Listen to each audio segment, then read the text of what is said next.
Good morning, distinguished chairpersons, respected colleagues, ladies and gentlemen, at the MHBM 2026 conference.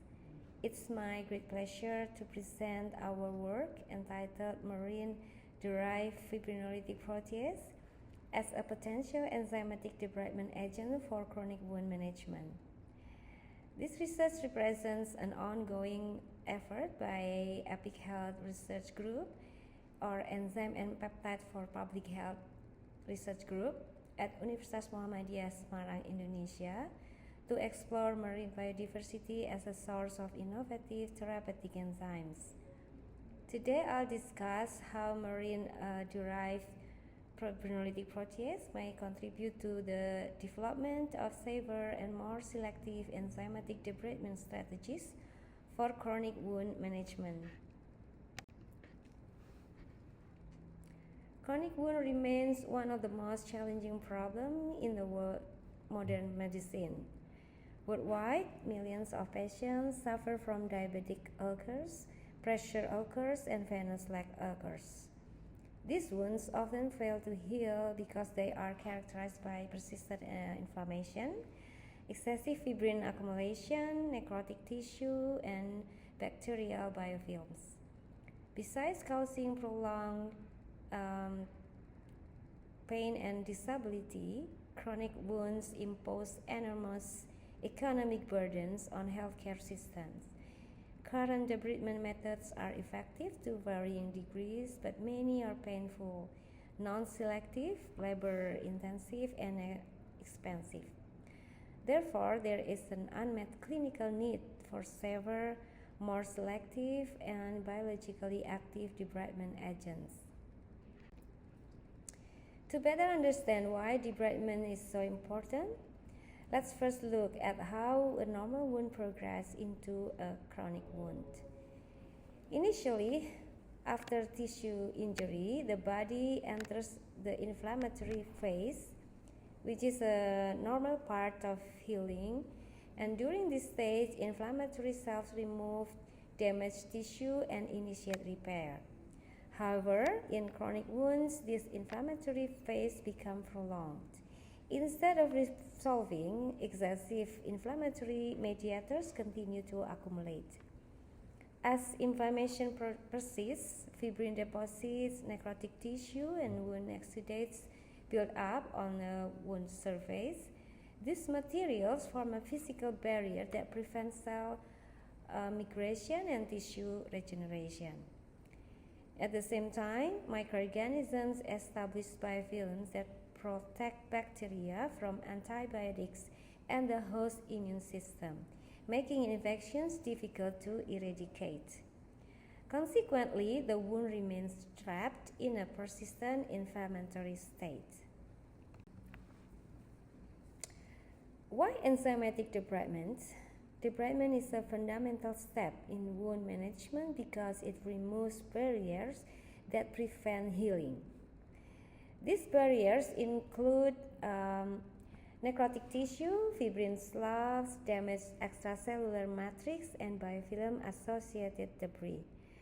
Various debridement methods are available. Surgical debridement is rapid but often painful and non-selective. Mechanical methods may damage healthy tissue.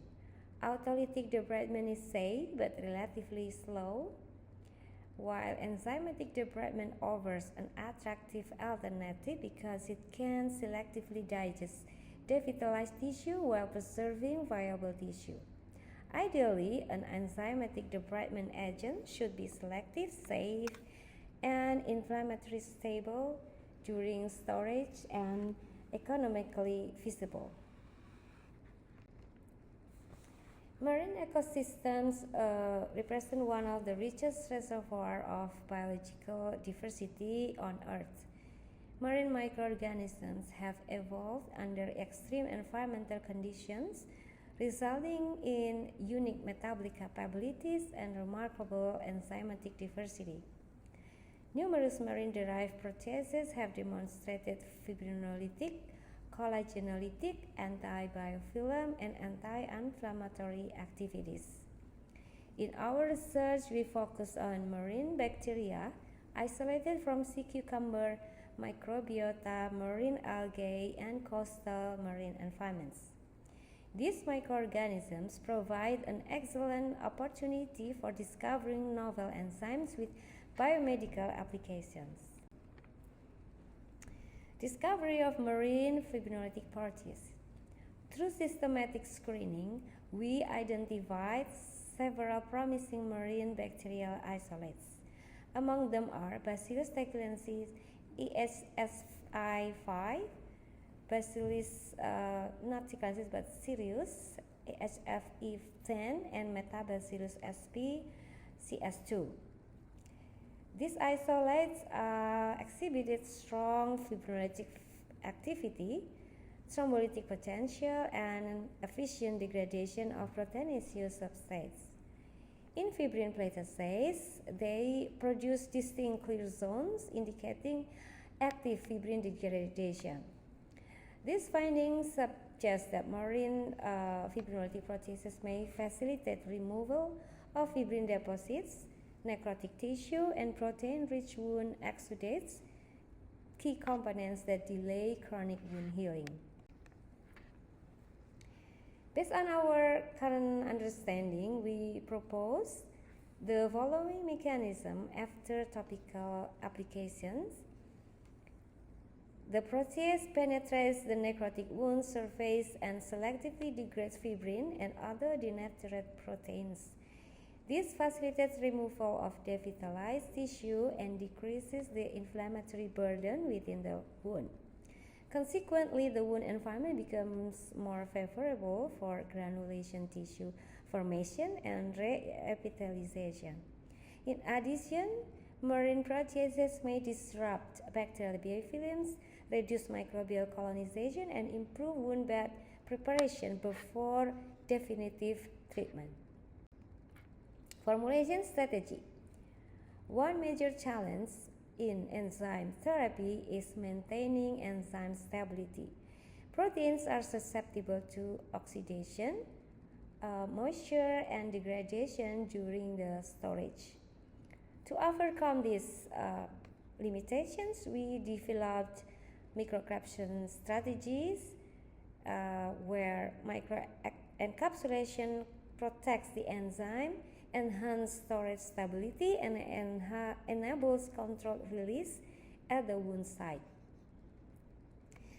This technology also offers flexibility for various pharmaceutical dosage forms, including hydrogels, wound dressing, topical creams, and spray formulations. Such versatility may facilitate future clinical translation.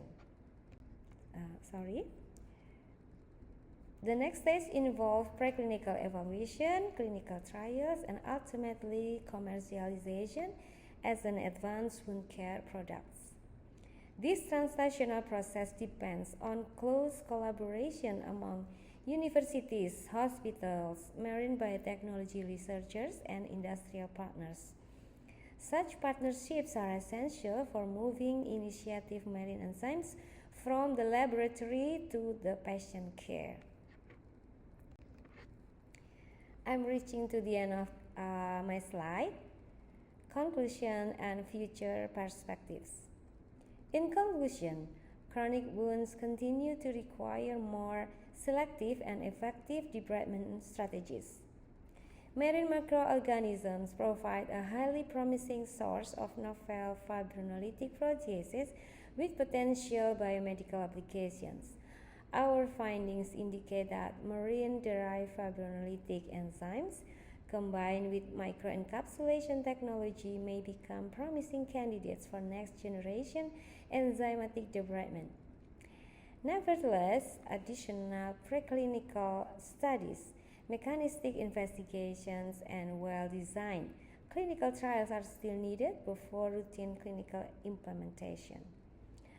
Finally, I'd like to express my sincere gratitude to the MHBM Public Health Research Group at Universitas Muhammadiyah Semarang all our collaborators, our industry partners, for their valuable contributions.